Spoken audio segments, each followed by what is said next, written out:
bad news bad.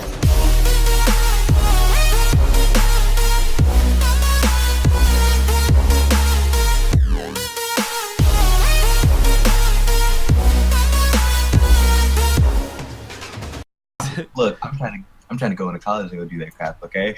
Oh, Listen, going to college is the side mission, but the main quest, the main mission, that's getting bitches and looking up their skirts, okay? That's the yeah. I don't know about this side quest bullshit, bro. I'm thinking you might want to just return that quest and just not even do that one. It doesn't give you enough experience points anyway. I don't give a fuck what nobody says. Education comes second. I still remember in my freshman year of college, and I was like, every day, I was like, my dad was like, how was school? And I'm just like, oh man, there's a bad bitch in my English class. There's a bad bitch in my English class. And my daddy kept saying, he's like, all right, Anthony, you're there to learn, all right, not get bitches. I'm like, listen, no, I'm there to get bitches. I'm there to learn how to get more bitches. Exactly, you're right. I'm there to learn how to get bitches. Exactly.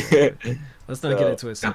All right, we're getting sidetracked as fuck though. What was you bringing up male cheerleading about in the first place? Because I have no idea. Well, me bringing it up in the first place is because I started literally nothing, and then I ended up like working hard at it. From actually being a student to an actual instructor in like in less time than more people will ever do in like their entire lives. So that was their entire lives, huh? Yeah, because some people will do this their entire lives, but they won't be talented enough to get to where I am. Whereas I work. They probably just didn't want it, or they just suck. Like some, and that's the other thing too. Everything isn't made for everybody. I feel like so many people are like they'll try it. I want to be a YouTuber. I think even Gary Vee said this in a video that I saw, Jay, where he said like, don't just keep trying something if it doesn't work. Like if you're trying to do something for 2, 3, 4, 5 years and you're getting like no foreseeable results, and unless you're enjoying the fuck out of it, in which case then I mean okay, but like.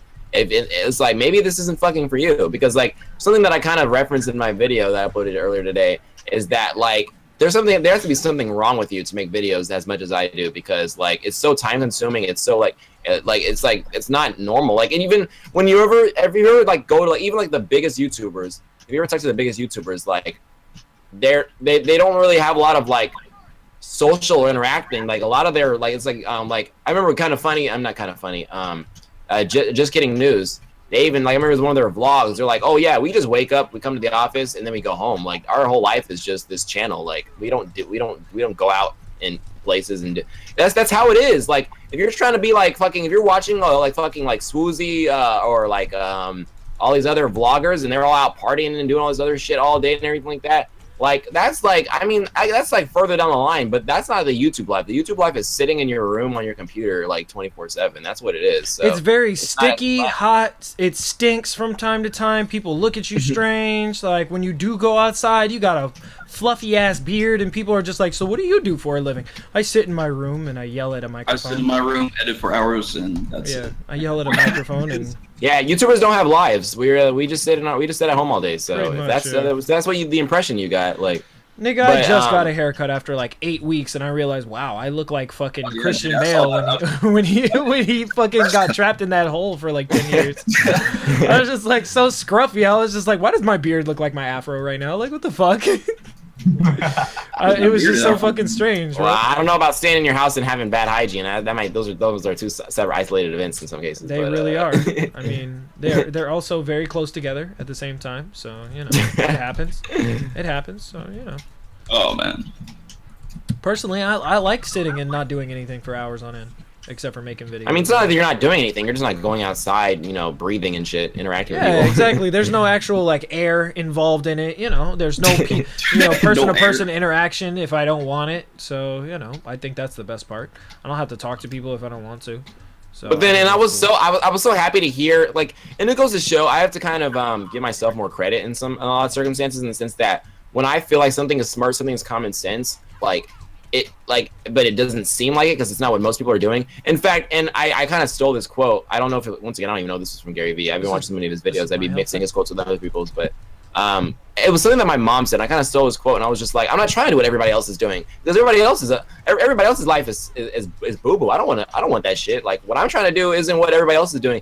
Oh no, actually, this is what Ty Lopez was saying in one of his videos.